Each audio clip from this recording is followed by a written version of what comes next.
Yeah, there seems to be a little bit of a problem with my order. Maybe a misunderstanding because I ordered over the phone. Yeah.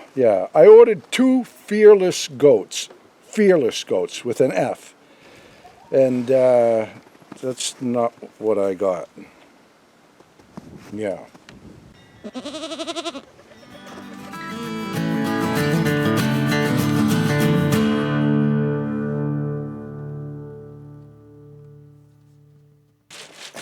"101 uses for bubble boil." This pine door I built when I built my first house when I was 27. And then I made some changes and I took the door out and I've kept it all these years. But it fit here, so I used it here. But it's just one layer of 3/4 inch pine. And then we got a big cold snap coming. It's supposed to drop to, 12 below? Yeah. 12 below tomorrow night. So, I got some scraps of bubble foil and I'm going to bubble foil the door. I put a little piece in there. Then I'll put this here. And that ought to help the girls. Like I said before, it's not that they really need it. But the more comfortable they are, the more eggs that they lay, and that's why we have them. So this will help a lot.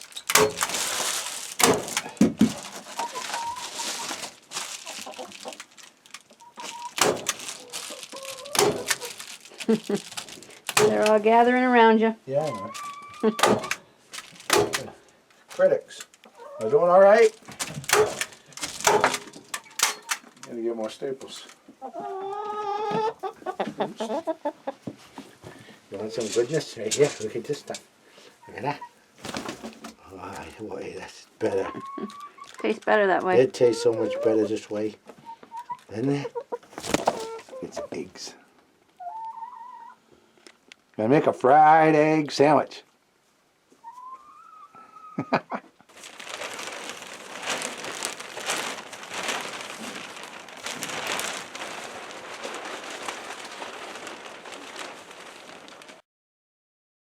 We got hit pretty hard last night with that storm. It was really crazy out here. I don't know, it's pretty wild and woolly out here. Wow. We're off grid! This is off-grid snowstorm! 5 years I've been here, I don't know. 5 winters! Wow, it looks like you got a tornado shooting out in front of you there. Wow. I'm off grid in the middle of the night, in the middle of the winter! I think you're drunk. I've run out of Pinot. I have no idea how much snow we got because the drifts are just crazy. You can't really measure anything. Some places it's about 30 inches, other places it's 6 inches, so I don't know. The temp right now shows 0 degrees. The wind chill factor is pretty nasty, and it is nasty being out here. But anyway, I'm just shoveling a pathway to the poop shack here, and I look down at the hen house, and you see the morning sun is hitting that area where I put the plastic up. So I'm gonna walk down there and see how it is in there. I'll tell you, just a little bit of plastic makes a big difference in the temperature. And the hens really like what we did for them.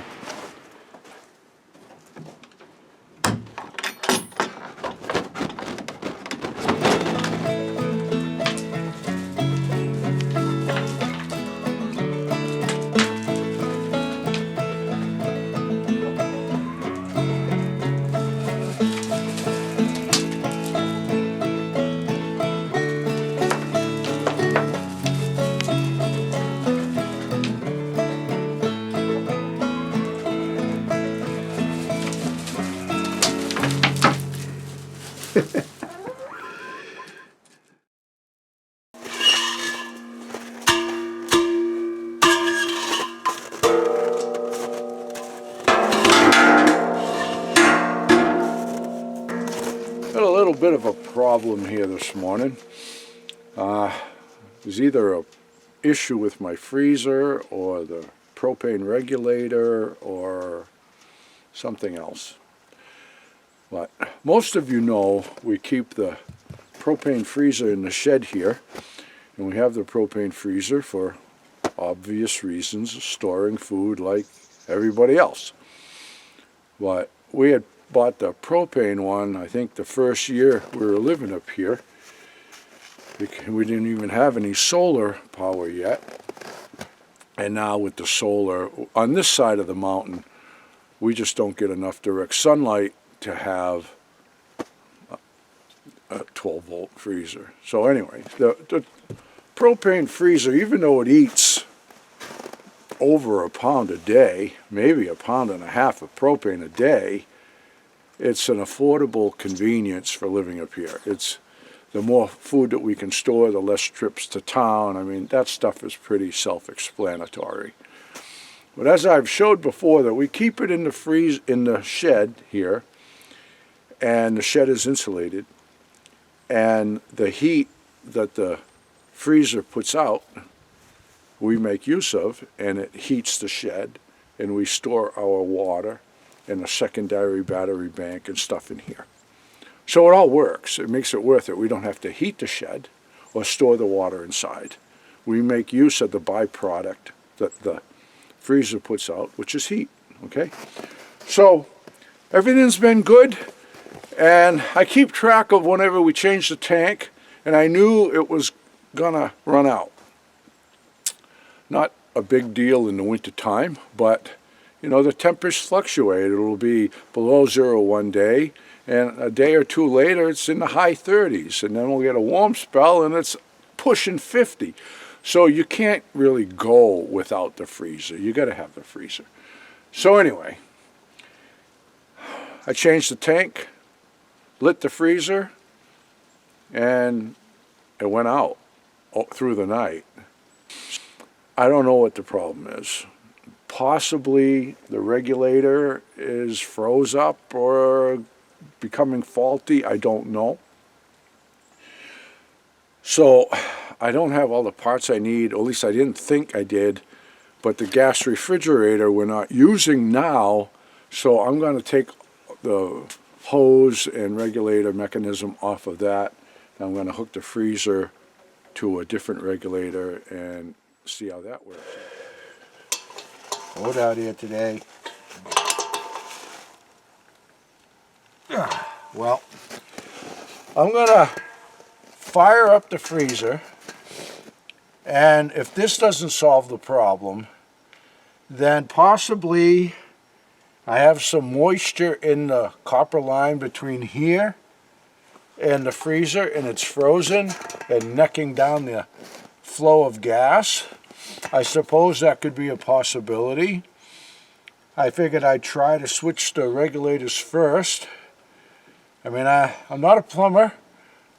I'm not a, plumbing and heating guy, so I know enough to get me through. And so far, so good. This is the first time we've had problems with the freezer. So I'm going to see what I can fix, and if I can't get it to work, and there's a problem with the freezer itself, whatever that could possibly be, I don't know, then we're going to have to take all of our food out of here and bring it to a friend's. And that's going to be a major inconvenience for us. And we're not happy about that idea. But there's a lot of ways that I could go with this morning. It's cold outside. I don't feel like dicking with this. We want to go for a walk because everything's covered with ice and it's beautiful out here.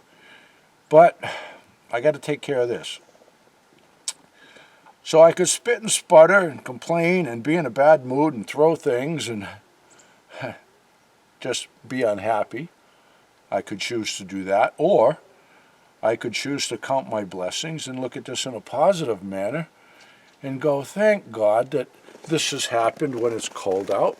And I mean, it's really cold. It was 9 below, I think, this morning, and now it's probably right around 2 or 3 below.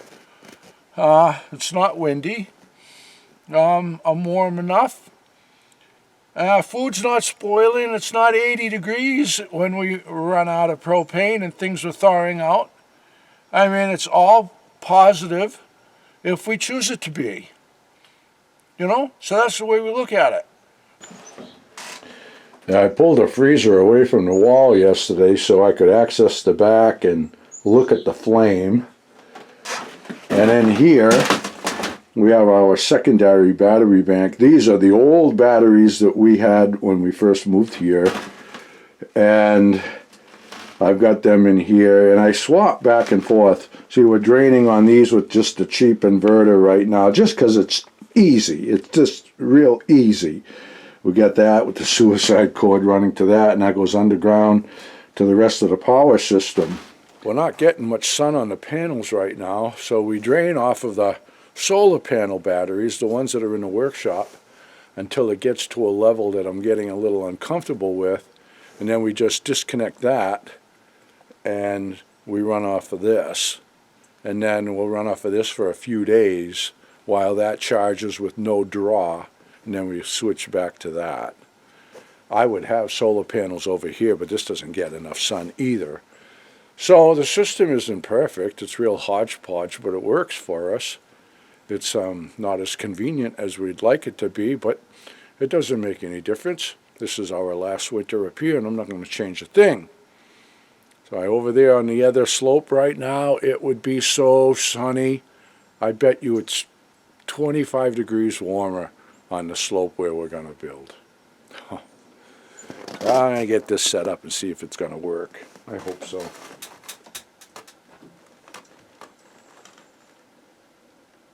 Well, it lit real quick, and it sounds like it normally should. See, when I ran out of propane, and I put a new tank on, and I started it, I could hear the propane, and it sounded louder than it normally does. And then it went out, and then I relit it, and I couldn't even hear the gas. So right now, it started real quick. In fact, I can see the vapor coming out, and it sounds normal. So I hope so. I hope so. Well, everything sounded good, and I could see the heat vapor coming up through the little chimney on the back, and then it went out. But that could just be air in the line, you know, from unhooking things. I've seen that happen with the stove before. You know, when you run out of gas and you hook up a new tank, you're going to have air in the lines. But I can smell the propane now, so I'm going to let all of that dissipate, and then I'll give it another go.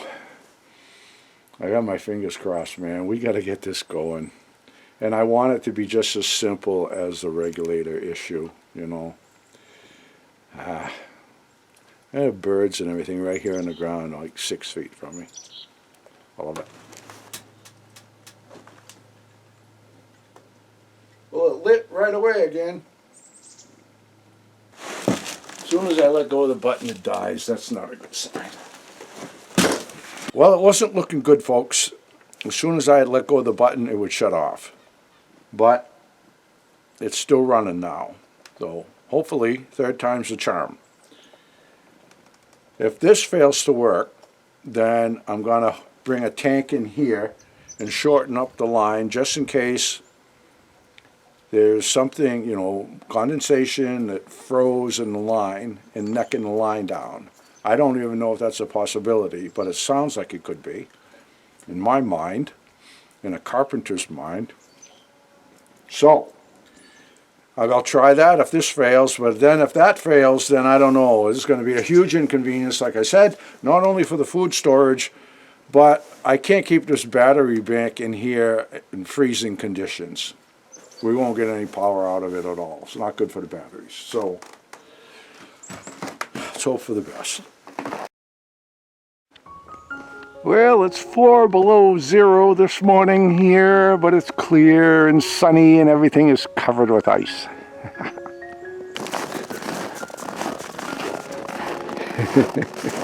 Ah, she's a pretty girl. Aw. He's a pretty boy too. Oh, it's just beautiful. It's really cold, but as long as you keep moving, you're comfortable.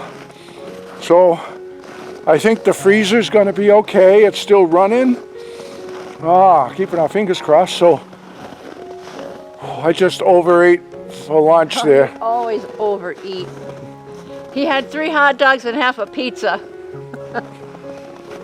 So I'm out burning off the calories. It's so magical. So Isn't it? pretty. Absolutely beautiful. You know, I'm sure the camera can't capture it, but the way the sun hits some of the treetops, it's like they're just full of jewels. I know. There's red, blue, green sparkles from the prisms that the ice is making. It is. It's beautiful.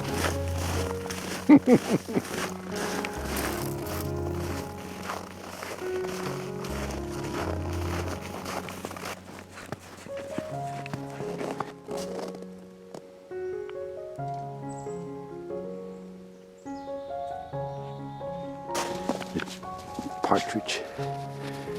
Tildy's on it. You dig out the partridge. I know there's a partridge in there, Dad. Get the partridge.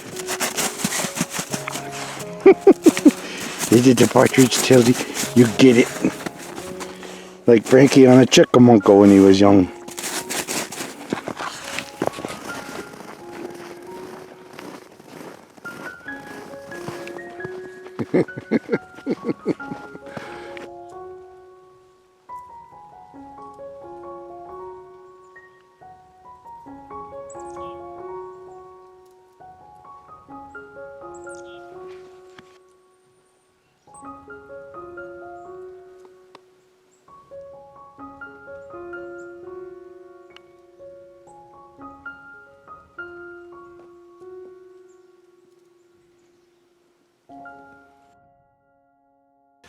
Well, folks, it's been about 48 hours, and I'm happy to report the freezer's still running and running perfectly.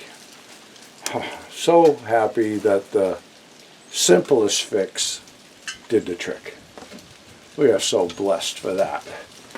I wanted to share this whole deal with you guys because there's a lot of other off-gridders that use propane freezers, and you might have this problem somewhere down the line. So I wanted to show you what we did, and it worked. So before we put it back, I'm just gonna check the floor, make sure everything's level. This shed is just sitting on blocks and it will heave up. And gas fridges and freezers are really finicky and they need to be dead nuts level to operate properly. Being out of level won't cause the problem that we had, but it will affect their performance. Okay? Now, I've been living in cabins in the woods since I was 21, and I've run a lot of different appliances on propane. So whenever I'm at the dump or anywhere and I see someone chucking out a gas grill, I'll grab the regulators. And one of these regulators is what did the trick, and the freezer is running just like it should. So I guess you could say it saved our bacon. Yes, sir. The ball has landed in the boot. He hates it when the ball lands in the boot.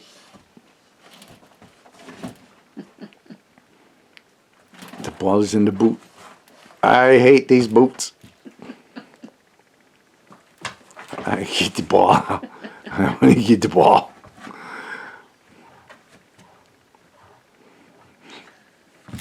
He got it. Good going. Yay, you kids. That was good. Frankie and the boss out walking in the woods, living life happy and free. Tracks in the snow everywhere they go. There's a pokey way up in that tree. A beaver built a pond where they have some fun, taking life a day at a time. Best friends until the end. Frankie and the boss. Frankie and the boss. Frankie and the boss.